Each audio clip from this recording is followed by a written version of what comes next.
E todas as pessoas que eu hoje olho e admiro, que têm essa estrutura de vida, eu olho pra trás na vida delas e elas não conquistaram isso fazendo isso. Como assim? Elas não conquistaram o sucesso que elas têm e, como eu já disse, né, essa estrutura de sucesso pra mim, o que representa, toda esse arcabouço de vida, elas não alcançaram esse sucesso tendo esse equilíbrio todo. Elas não alcançaram sucesso conseguindo fazer o exercício físico regularzinho todos os dias de manhã, bem com calma, tomando um cafezinho da manhã com calma, almoçando com a família, tendo tempo de qualidade, não tendo um elevado nível de estresse, não tendo sobrecarga, não tendo que dormir um pouquinho mais tarde um dia ou outro. Na maior parte das vezes, conquistar coisas exige passar por um tempo de desequilíbrio. É inevitável. Eu já passei por várias fases de desequilíbrio. Hoje em dia, eu ainda acho que pode melhorar muito. Então eu ainda vivo um certo nível de desequilíbrio. Eu gostaria de todos os dias de manhã fazer exercício físico. Eu gostaria todos os dias de manhã ter mais tempo de degustar estudo. Porque pra mim estudar não é simples fato, tipo, montar uma aula, fazer isso, fazer aquilo, vir aqui fazer eu gosto de degustar o estudo. Eu gosto de tipo: "Ai, agora eu vou entrar no meu mundo aqui e eu vou estudar". E aí eu mergulho naquilo, e aí eu viajo com tempo pra, na cabeça, sabe, fazer essa reflexão, e eu, na maior parte do tempo, não tenho isso, tanto é que eu faço isso fim de semana. Eu adoro estudar fim de semana justamente porque eu consigo esse tempo de trabalhar esse nível de reflexão. E dia de semana eu ainda não consigo.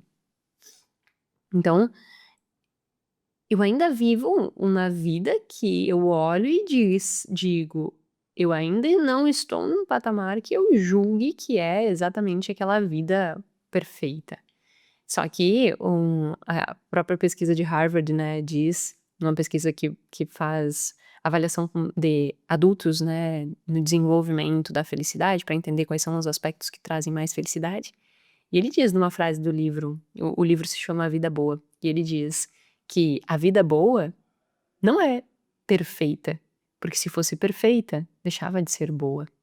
Então quando eu faço essa construção do que é a minha vida, entre aspas, boa, né, não é uma vida perfeita, eu sei que não é uma vida perfeita, mas é uma vida que existe um equilíbrio maior entre as coisas que eu acho valoroso, e que hoje eu ainda não consigo, 100% como eu gostaria, como fazer exercício físico todas as manhãs bem regularzinho com mais tempo, né. Então todas essas coisas fazem com que a gente entenda que, a depender do ponto de referência que eu estou, eu não vou conseguir ter este equilíbrio perfeito. Eu não vou conseguir fazer tudo que eu acho que é indispensável para uma qualidade de vida. E aí quando eu me comparo com alguém que já tem o sucesso que eu gostaria de ter, eu olho assim: "Mas aquela pessoa consegue, por que que eu não consigo?" Porque a fase de vida dela é diferente da tua. Muitos dizem assim: "Ah, a banheira de gelo", não é a banheira de gelo que vai te dar sucesso. Não é acordar às 5 da manhã que vai te dar sucesso. É a São outras variáveis, né. Então não é porque tu olha lá uma pessoa que tu admira que faz isso todos os dias que então eu tenho que replicar exatamente isso. Eu sempre tenho que pegar essas inspirações e entender o momento que eu estou, o que esta pessoa fazia, quando ela estava vivendo uma fase parecida com o que eu estou vivendo. Lá está o conhecimento que eu preciso, porque lá provavelmente não existe o equilíbrio todo que tem hoje. E se eu ficar almejando com a expectativa de ter o equilíbrio que tem hoje, vou me frustrar e não vou chegar lá, porque eu tô com um ponto de referência errado. E mais uma vez, ponto de referência é a base da teoria da perspectiva, que é a base das finanças comportamentais.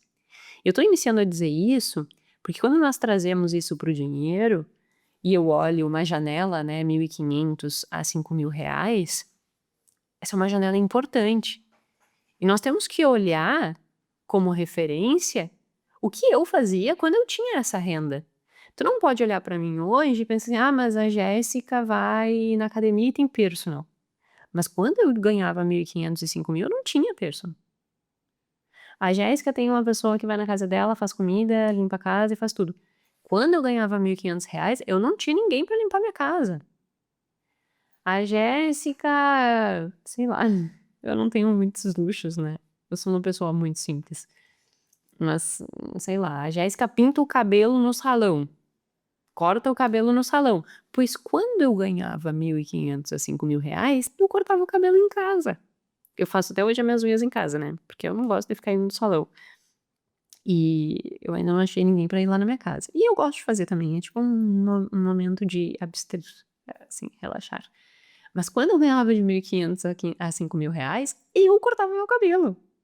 Tenho foto, assim, eu pegava o cabelo, baixava o cabelo, cortava e depois ia tentando fazer os remendos que fosse necessário, assim, e no final das contas eu passei um bom tempo assim, cortando meu próprio cabelo. A Jéssica vai em sushi, pois quando eu ganhava de 1.500 a R$ 5.000, nós pedíamos sushi, nós fazíamos, a vez que nós comemos, nós fizemos sushi em casa.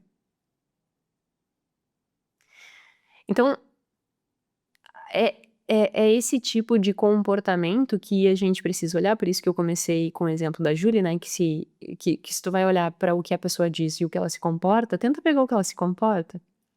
E por isso que eu tô trazendo esses exemplos, né, como que eu me comportava quando eu tinha essa renda?